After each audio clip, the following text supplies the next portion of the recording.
Hemos estado meditando las últimas semanas acerca de la fe.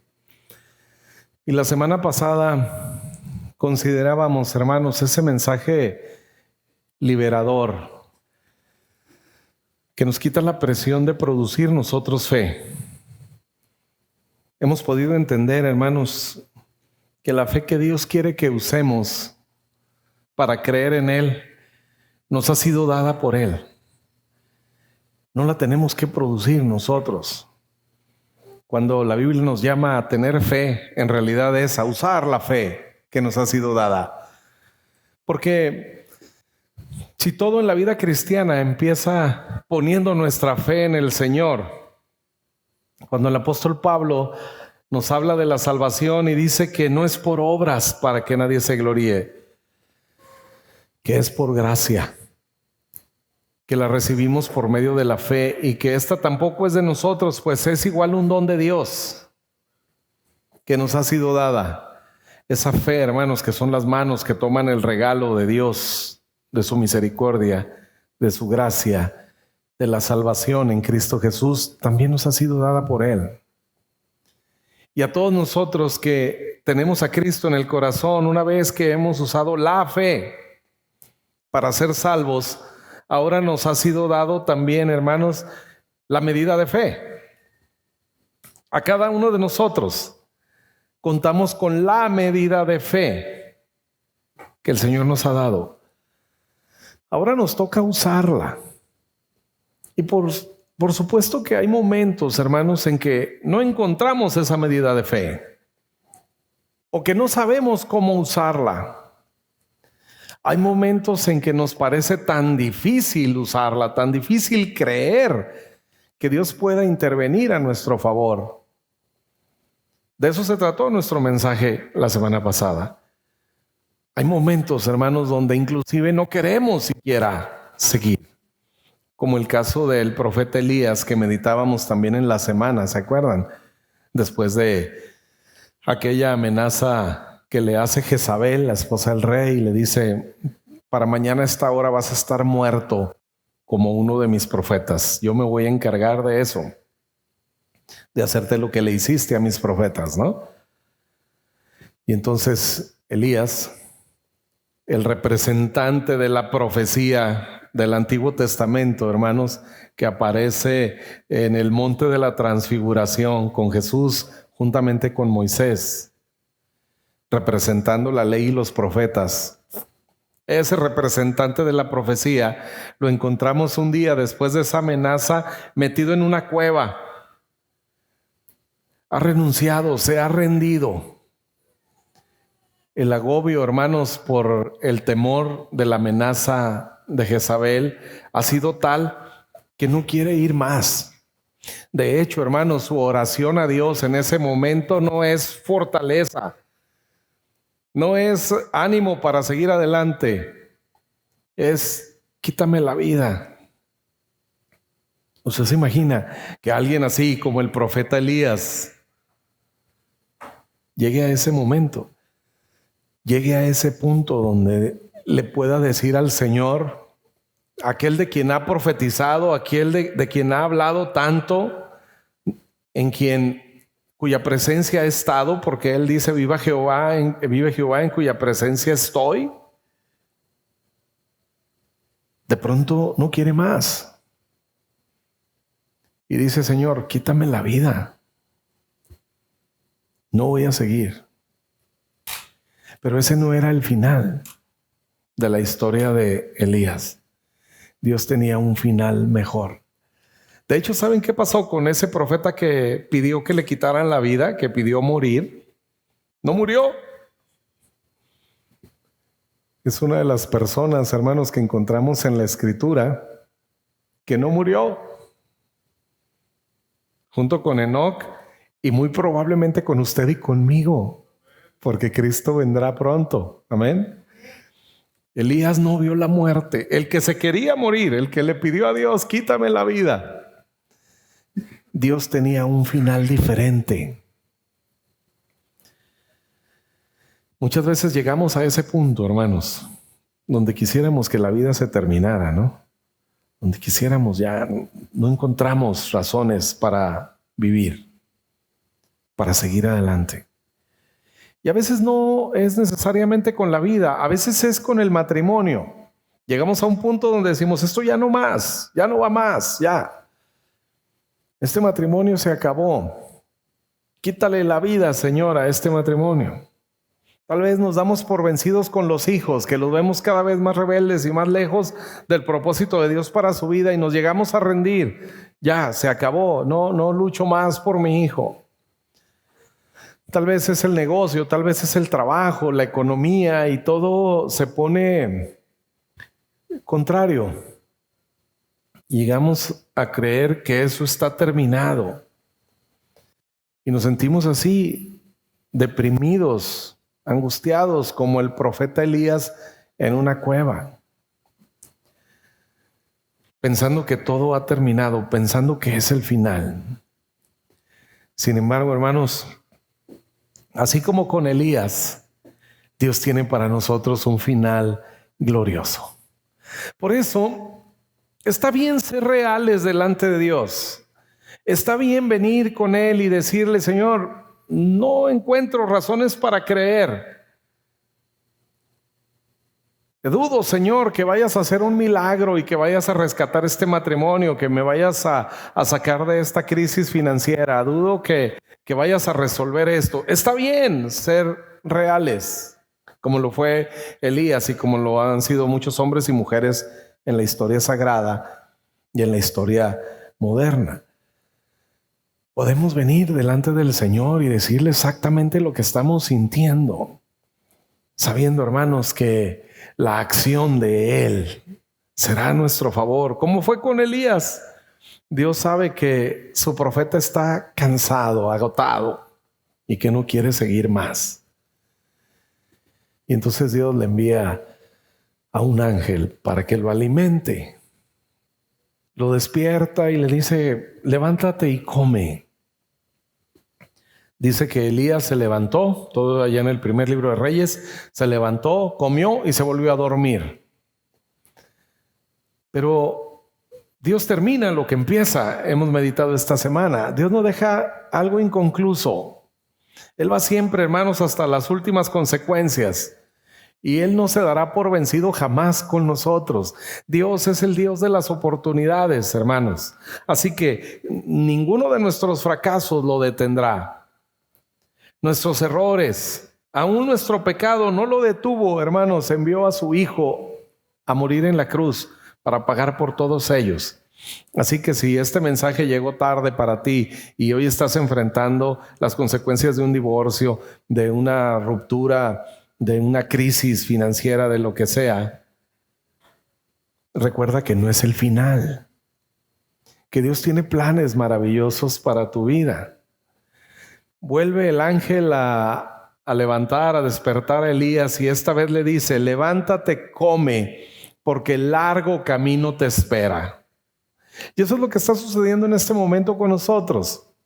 El Señor, hermanos, alimentándonos. El Señor fortaleciéndonos a través de este momento especial en su presencia. Ya le hemos alabado, le hemos adorado, hemos disfrutado, hermanos, el estar juntos.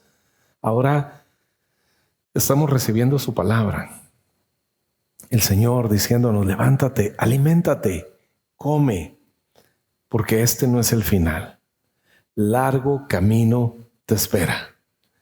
Y dice la historia de Elías, hermanos, que se levantó el profeta, comió y caminó sin parar 40 días y 40 noches. El número 40 en la escritura, hermanos, nos habla de generaciones, ¿sí? De un periodo de vida. Así que todavía nos queda una vida, hermanos, por vivir y disfrutar. Como dice Josué, Dios a Josué en la época de la conquista de la tierra prometida, le dice, Josué, queda aún mucha tierra por conquistar. Y el Señor nos está alimentando hoy, hermanos, a través de este momento, por medio de su palabra, porque queda mucha tierra por conquistar. Porque quedan aún muchas bendiciones por disfrutar para ti y para tu familia. Las circunstancias que puedas estar viviendo, que nublan en ti y en mí la fe en algún momento, que nos hacen dudar de la bondad de Dios, porque de pronto no suceden las cosas como queremos. Pero hermanos, no ese es el final. Así que, ¿qué hacer cuando enfrentamos esa duda, cuando enfrentamos esos momentos de angustia en nuestra vida, de incertidumbre? Hagamos lo que Jesús hizo. La semana pasada, en esa meditación que teníamos, recordábamos a Jesús en el huerto de Getsemaní, pidiéndole al Padre, si era posible, pasara de él esa copa. ¿A qué copa se refería el Señor? A tu pecado y mi pecado que él habría de beber. Y una vez con nuestro pecado, tener que separarse, hermanos, lo que eternamente había sucedido. Por un momento, el Hijo y el Padre se tendrían que separar. Y entonces Jesús, al considerar esa posibilidad latente, inminente ya, le dice al Padre, si es posible, si hay otra manera, pero que no sea mi voluntad, sino la tuya. Después de ese momento, hermanos, después de 3 veces Jesús pedirle al Padre la posibilidad de que pasara de él esa copa, enseguida se levantó, afirmó su rostro y fue, hermanos, con todo a entregar su vida por nosotros. ¿Qué pasó con Jesús? ¿Por qué está angustiado hasta sudar gotas de sangre? En ese nivel de estrés, el 100% Dios, 100% hombre, experimentando ese estrés, esa angustia. Pero enseguida todo fue diferente. ¿Qué pasó con Jesús? La Biblia nos dice qué sucede. Hebreos capítulo 12. En capítulo 11 nos dice que sin fe es imposible agradar a Dios. Y enseguida nos da el testimonio de hombres y mujeres que por la fe alcanzaron ese buen testimonio. Por la fe David, por la fe Abraham, por la fe Sara, Gedeón y todos los demás. Pero capítulo 12 nos dice, nosotros tenemos en derredor nuestro toda esa nube de testigos, todos esos hombres y esas mujeres que nos dicen que por la fe alcanzaremos. Pero enseguida dice, ustedes no pongan la mirada en ellos, pongan los ojos en Jesús. Él es el autor y el consumador de la fe. Y entonces nos da, hermanos, la respuesta. ¿Cómo Jesús pudo salir de ese momento de angustia?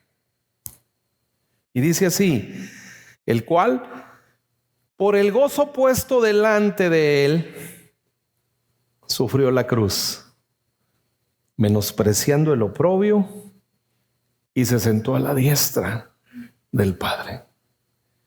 Cuando Jesús está experimentando, hermanos, toda aquella angustia, entonces él recuerda lo que habría de venir. Estaré sentado a la diestra del Padre. Pero no solo. He estado siempre con él. Pero ahora estarán conmigo aquellos por los que doy mi vida.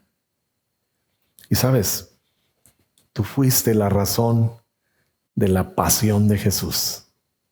Lo que vamos a celebrar la próxima semana juntamente con todo el mundo, porque incrédulos y creyentes estarán pendientes, conscientes de que hace casi 2000 años un hombre murió clavado en una cruz, derramando su sangre. Para algunos es simple folclore, para otros, hermanos, es la salvación. Pero nadie, absolutamente nadie, es indiferente a esta celebración. ¿Qué fue lo que motivó a Jesús? ¿Qué le hizo levantarse de Getsemaní y enfrentar el oprobio hasta la cruz? El amor por ti y por mí. El verte a ti y a mí perdonados. salvos. El saber que el final, el resultado, hermanos, de todo ese oprobio, el resultado de esa vergüenza de llevar tu pecado y mi pecado delante de Dios, traería la posibilidad de que tú y yo tuviésemos vida eterna. Esa fue la mayor motivación de Jesús, dice el apóstol Pablo cuando piensa en él. Jesús me amó y se entregó a sí mismo por mí. Fue el amor de Jesús por ti y por mí que lo motivó a ir hasta las últimas consecuencias, sabiendo que el final, hermanos, sería ese, que estaría sentado a la diestra del Padre y tú y yo juntamente con Él. Dice el apóstol Pablo en la carta a los Efesios, nosotros estamos hoy sentados juntamente con Cristo. Ese fue, hermanos, el resultado final de la obra de Cristo en la cruz del Calvario. Así que una de las maneras, hermanos, para vivir y disfrutar la fe es conocer el final. Les he contado que hace algún tiempo leí un Twitter o algo así que decía, si alguien te presentara el libro con la historia de tu vida, ¿leerías el final? ¿Sí? Y yo le respondí ahí, ya lo leí y me encantó.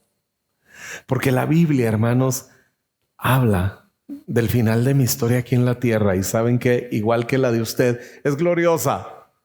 ¿Qué puede pasar de aquí a ese día? Yo no sé, pero el final es glorioso. Y entonces, hermanos, eso me hace usar la fe. Eso me da paz, sabiendo que venga lo que venga, pase lo que pase, todo va a estar bien. Porque el final de mi historia, hermanos, es en victoria. No hemos sido puestos para ira. Al final, hermanos, saldremos ganando. Así que si algo no está bien en tu vida en este momento, tranquilo. Usa la fe para saber que no es el final.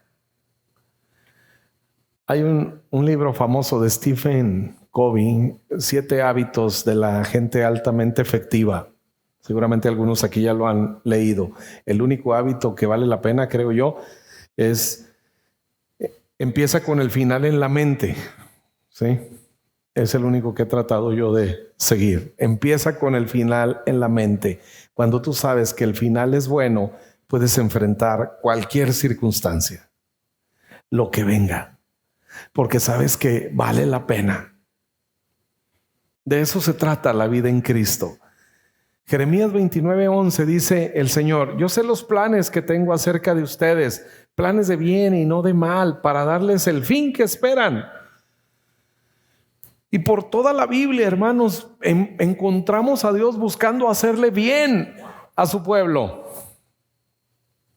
En el libro de Éxodo, Dios le dice a Moisés que ha huido de Egipto después de haber matado a una persona ahí que golpeaba a un judío.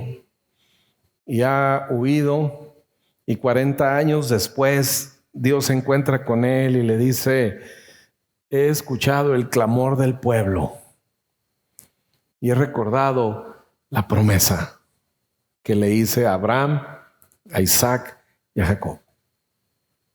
Y esa promesa, ese pacto, se activa en este momento. Yo le juré que les habría de dar una tierra y ha llegado el momento. Pasaron 400 años, hermanos, de esclavitud en Egipto. No todos los años como esclavos, pero en esa nación extranjera para ellos, antes de ir y gozar de las bondades de la tierra que fluye leche y miel. Porque el final no era la esclavitud. El final de la historia de Israel no era eso. No iban a acabar ahí, no iban a terminar siendo esclavos y después en un mestizaje, ¿no?, de judíos con egipcios y demás. No, ese no era el final para el pueblo de Israel. Y aunque pasaron 400 años, hermanos, al final Dios cumple su promesa y entonces saca a su pueblo de la tierra de esclavitud y les dice: los voy a llevar a una tierra que fluye leche y miel. En la tierra a la que van a pasar a poseer, van a encontrar casas grandes y espaciosas, llenas de bienes que ustedes no llenaron, huertos que ustedes no plantaron, cisternas que ustedes no cavaron. Encontramos, hermanos, por toda la historia sagrada a Dios queriéndole hacer el bien a su pueblo. Hoy nosotros somos el pueblo de Dios y los planes de Dios siguen siendo buenos. Los planes de Dios para nuestra vida, hermanos, siguen siendo una vida larga y duradera, una vida en plenitud. Los planes de nuestro Dios para su iglesia, hermanos, es que vendrán pandemias, vendrán guerras, vendrán pestes, hambres, persecuciones, lo que sea. Y hermanos, al final seguiremos acá. Esos son los planes de Dios. Así que podemos enfrentar las situaciones que se nos van presentando sabiendo que Dios tiene todo bajo control. Cuando sabemos que Dios tiene planes de bien para nosotros. En la historia de José, Dios le había dado un sueño a él, le había revelado por medio de sueños lo que habría de ser de él. Así que cuando sus hermanos lo quieren matar y después lo venden como esclavo y después va a la cárcel y todas las tragedias que encontramos en la historia de José, ¿cómo pudo resistir? ¿Cómo pudo enfrentar, por ejemplo, la tentación del pecado cuando la esposa de Potifar lo intentó seducir? Y dijo: ¿cómo voy a cometer yo este pecado? Porque él sabía que Dios tenía algo mejor. Él sabía que no era ese el camino. Esa, hermanos, es la manera de alejarnos del pecado. Conocer y reconocer la bondad de Dios para nosotros, que Dios tiene para nosotros algo mejor. ¿Cómo me voy a enredar con cosas cuando sé que Dios tiene algo mejor? Cuando sé que Dios tiene para mí un plan maravilloso. Planes de bien y no de mal. Entonces podemos entender Romanos 8:28 que dice: y sabemos que a los que amamos a Dios, todas las cosas nos ayudan a bien. Es decir, todo es parte de un plan maravilloso. Y todas las cosas son todas las cosas, hermanos, porque ni nuestros errores van a detener el plan de Dios. Una vez que Dios ha tomado en su mano tu destino y mi destino, hermanos, nada ni nadie lo va a detener. Una enfermedad hoy, algo que parece que no superaremos, algo que parece que llegó para quedarse o que cuando menos llegó para causar tanto daño en nuestro cuerpo, en nuestra familia, en nuestra economía, que no nos volveremos a levantar. Cuando eso suceda, cuando eso venga a usted, recuerde, Dios tiene pensamientos de bien. Así que esto que me está pasando, Dios lo usará también en bendición para mí. Hoy estoy seguro que todas las cosas me ayudan para bien. Y aun cuando nosotros somos los que fallamos, no permitas que la culpa y la vergüenza te hagan huir de Dios. Huye de la culpa y de la vergüenza corriendo a Dios, que era la oración de Jesús por Pedro, ¿sí? Yo he orado para que tu fe no falte. Y cuando te des cuenta y cuando sientas la amargura por tu pecado, como sucedió, dice Pedro, lloró amargamente. Pero cuando eso suceda, puedas venir a mí, puedas volver.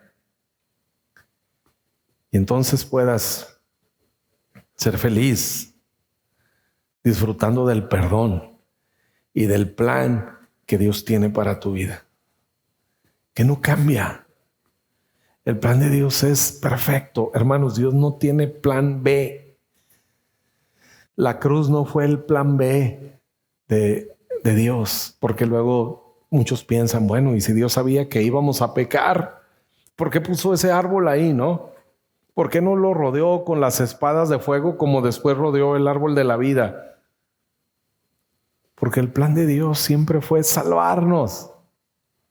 El plan de Dios siempre fue la cruz de Jesús, redimirnos y comprarnos con ese precio glorioso. No ha cambiado el plan de Dios. Así que cuando nosotros, hermanos, llegamos a fallar o llegamos a experimentar circunstancias, Dios, puedes confiar que Dios las usará para tu bien. De eso se trata Romanos 8:28. De saber que los que amamos a Dios, hermanos, todas las cosas nos ayudan a bien. Y de tener esta convicción, esta seguridad de que nuestro final será próspero.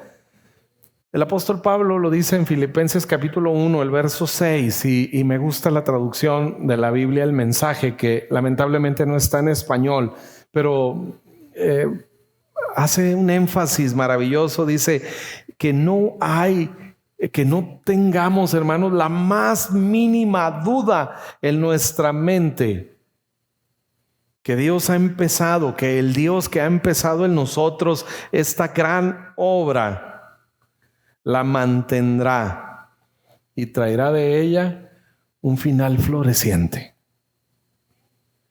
Que no tengamos lugar a duda. Así que cuando experimentamos estas inquietudes, hermanos, recordemos el final, que nuestro final en el Señor es glorioso. Si el matrimonio está pasando por dificultades, recuerde que Dios tiene un plan glorioso. Si hoy ve usted a sus hijos en un camino medio torcido o torcido y medio, ¿verdad? Recuerde que Dios tiene un plan para ellos. Confíe en el plan de Dios para su vida. Confíe en las promesas que Dios ha dado. Porque Él dice, cree en el Señor Jesucristo y serás salvo tú y toda tu casa. Así que hoy podemos estar en paz, aunque el mundo a nuestro alrededor esté colapsando, aunque el mundo se nos esté viniendo encima. Todas las cosas nos ayudan a bien. En la historia de Job, que conocemos todos, Dios no encontraba la manera de bendecir más a Job, porque Job tenía muchas dudas. Era un hombre que dudaba de la gracia. Él creía que en cualquier momento sus crímenes, sus pecados lo habrían de alcanzar. Así vivía Job. Era un hombre que siempre estaba angustiado. De hecho, dice que todas las tardes ofrecía sacrificio a Dios pensando, tal vez mis hijos habrán pecado. ¿Usted se imagina vivir con esa inseguridad? Voltear y checar el saldo de la cuenta y pensar que en cualquier momento se puede esfumar. Pensar que mi trabajo están corriendo a todo mundo, ¿verdad? Y de pronto agarraron parejo, ¿no? Sí. Es inquietante, ¿no? Así vivía Job todos los días. Y Dios no quiere que su amado hijo viva así. Dios no quiere que las emociones de Job estén siempre alteradas. ¿Cómo vive una persona así? Seguramente tenía muchos problemas en su casa, ¿no? Vivir con estrés ocasiona, hermanos, que tengamos problemas en todos lados. No nos pueden ni tocar, ¿verdad? Porque reaccionamos y le gritamos a la esposa, le gritamos a los hijos, al perro, al gato, a lo que se nos ponga enfrente. Porque andamos muy estresados pensando que, ¿y si esto se cae? ¿Y si el dólar? ¿Y si la pandemia? ¿Y si la inflación? Vivimos angustiados. Ese era el caso de Job. Un hombre sometido a un estrés impresionante. Porque no se daba cuenta lo que Dios estaba haciendo en su vida. Mejor Satanás lo sabía. Va y le dice, no, a Dios, pues no te teme de balde, porque todo lo que hace, se lo prosperas. ¿Sí? Compra dólares y sube el precio, ¿verdad? Compra esto y tú haces que prospere. ¿Sí? Compró un montón de chamarras en junio en Torreón. Hiciste que nevara. Cosas así. Así era lo que sucedía con Job, ¿eh? ¿Le parece locura? Eso era lo que sucedía. Negocio que hiciera, hermanos, Dios se lo prosperaba. El más absurdo. Dice, todo lo que haces se lo prosperas. Y no es que era muy inteligente, ¿eh? Era Dios el que le prosperaba todo lo que hacía. Pero entonces Job decía, ¿y por qué me va tan bien, no? Sí, seguramente. Y donde Dios se enoje conmigo, entonces vivía siempre en esa angustia. Así que tenía que ofrecer todos los días sacrificio a Dios, no a partir de la gratitud, como hacemos nosotros cuando celebramos la comunión, sino a partir del temor, como que quiero apaciguar la ira de Dios, porque en cualquier momento va a venir y me va a quitar todo. Y entonces, pues Dios no puede hacer nada más con eso hasta que aparece Satanás, ¿no? Bueno, te voy a dejar que toques todas sus cosas. Y Job entra en una crisis de 9 meses aproximadamente. Pierde sus negocios. Y de pronto el dólar cayó y el precio del petróleo y la inflación se fue y de pronto va al banco y no hay nada. ¿Sí? Y todo fue perdiendo. Le hackearon las cuentas, todo lo demás. Están sus hijos en una fiesta y se cae el techo del salón donde están los 10. Eran fiesteros los amigos. Y se cae el techo, hermanos, y mueren los 10. Usted se imagina. Pues ahí está sufriendo de todo eso Job. Y todavía encima le viene una enfermedad, una sarna, ¿no? Que le cubrió todo su cuerpo. Ahora toda su piel está lastimada.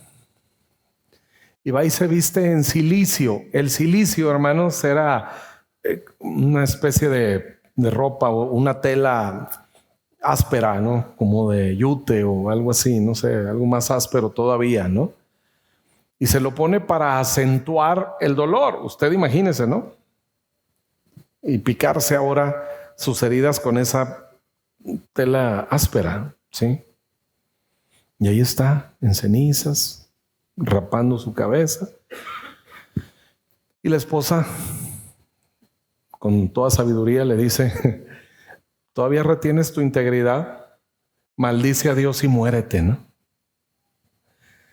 Claro, al final Job reconoce y dice, me sobrevinieron todos los males que esperaba. Todos los días de su vida en esa angustia, ¿no? Esperando que le pasara todo ese mal. Y al final le pasó. ¿Estaba Dios detrás de eso? No de los males. Detrás de los males de Job estaba Satanás. El que trae el desorden, ¿se acuerdan lo que decíamos hace unos minutos? El que hace una vida vacía no es Dios, es Satanás. Es el que había actuado en la vida de Job para llevarlo a ese punto. ¿Cuál fue la parte de Dios? El final de la historia, hermanos. A Dios le encanta estos finales maravillosos. Y entonces cuando Job puede reconocer a Dios y en medio de toda esa muerte a su alrededor, él dice, yo sé que mi Redentor vive. Hermano, qué paz. A mi alrededor todo está muerto, pero yo sé que mi Redentor vive. ¿Y sabe cuál fue el final de la historia? Dice que el postrer estado de Job fue más próspero que el primero. Entonces, todo lo que tenía se duplicó, incluyendo los hijos. Pero esta vez, hermanos, con una mujer transformada, la misma. Ni se la quitó ni se la cambió. Bueno, la transformó. la transformó. ¿Sabe por qué?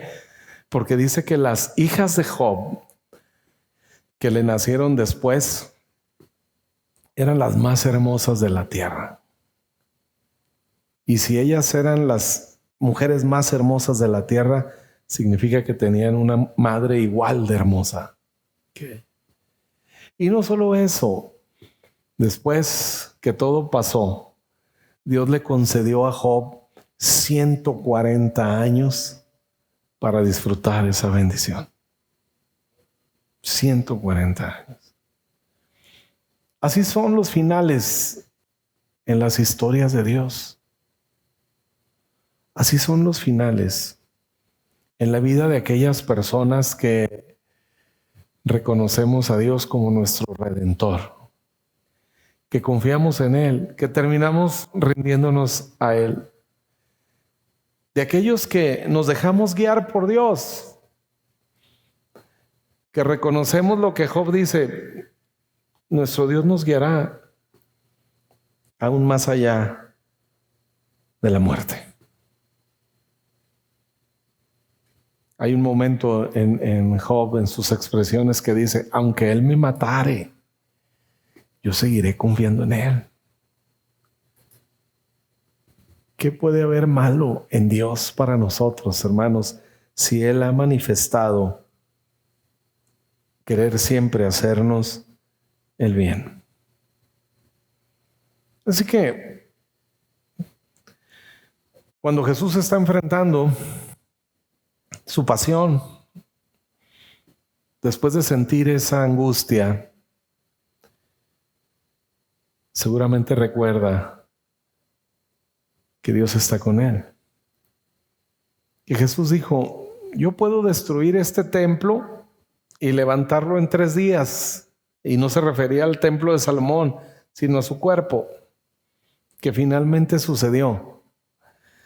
Puedo destruir este templo, dijo yo, nadie me quita mi vida, yo tengo poder para darla y para volverla a tomar. Por eso Jesús dice, tengo poder para destruirlo y construirlo, levantarlo en 3 días. Así que cuando Jesús va a enfrentar su muerte y hace los arreglos funerarios, hermanos, no fue agalloso, ¿sí?, a comprar un pedazo de tierra. No era necesario. Pidió prestada una porque la usaría unas horas. Así que fue con un amigo y le dice, préstame una tumba ahí, porque ahí voy a estar unas cuantas horas. Porque al final, dice, mi Padre no me dejará en el Seol para siempre. Lo dice los salmos mesiánicos, ¿sí? No me dejará en el Seol para siempre. Cuando pasemos, hermanos, por el valle de sombra de muerte, recuerde, Dios no me va a dejar aquí. Este no es mi final. Amén. Dios ha preparado para mí un final glorioso. Y deje de tener temor, deje de tener miedos. Su vida no depende de usted y de mí. No depende del grupo político que gobierna el país. No depende de las Naciones Unidas, de nada. Depende de Dios, hermanos, y de sus propósitos para nosotros, que como dice el salmista, Jehová los cumplirá. Nada ni nadie, hermanos, lo va a detener. Incline su rostro, cierre sus ojos, por favor, y considere esta verdad. Considere estas palabras.